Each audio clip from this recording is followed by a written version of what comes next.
Okay. Today we are going to discuss example 12.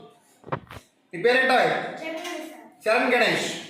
This problem read loudly.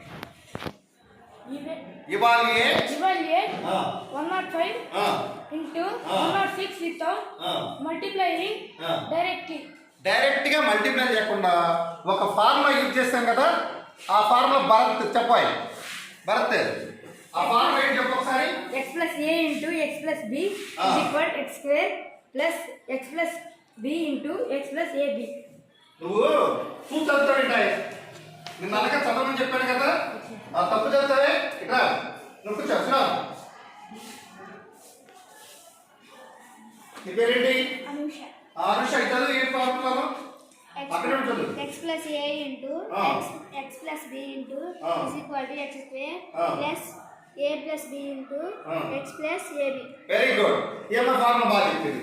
ఆ ఫార్ములాను use చేసుకుంటూ problem మనం చేస్తాం. చూసిరా చారి, ఇటు చూడు చారి. ఇక్కడ ఇక్కడ ఎంత ఉంది? ఫస్ట్ ఇచ్చింది 105 ఎలా రాసుకోవచ్చు?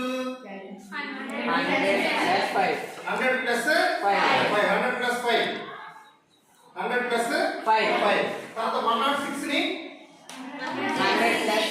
100 plus 6. ఇప్పుడు ఇక్కడ ఈ ఫార్ములా ఏదో మనం యూజ్ చేసేది. అమ్మా గర్ల్స్, ఏ ఫార్ములా యూజ్ చేస్తున్నాం అక్కడ? ఏ ఐడెంటిటీ ఉపయోగిస్తున్నాం? ఫోర్త్ ఐడెంటిటీ అనాలి. చదువు, ఇక్కడ రాసిన already road on board. x plus a into x plus b into is equal x square plus a plus b into x plus ab. Very good. ఇప్పుడు ఇక్కడ x square ఎంత రాయాలి? 100 square. తర్వాత a అంటే ఎంత? 5 b అంటే ఎంత? 6 x అంటే ఎంత? 100 వెరీ గుడ్. ఇక్కడ ab అంటే a అంటే ఎంత? 5 b అంటే ఎంత? 6. 100 స్క్వేర్ ఎంత అవుతుంది? 10,000. 5 plus 6 ఎంత అవుతుంది? 11 into 100. చెప్పండి అమ్మా.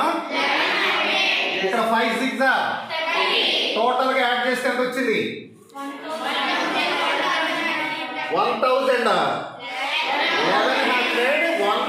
11,000 1100 11,130. This is the using of the identity 4.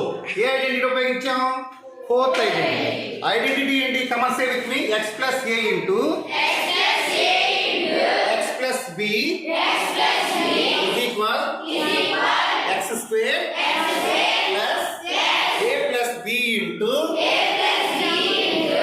x plus ab. ఇప్పుడు మనం 4 ఐడెంటిటీ గురించి నేర్చుకున్నాం కదా.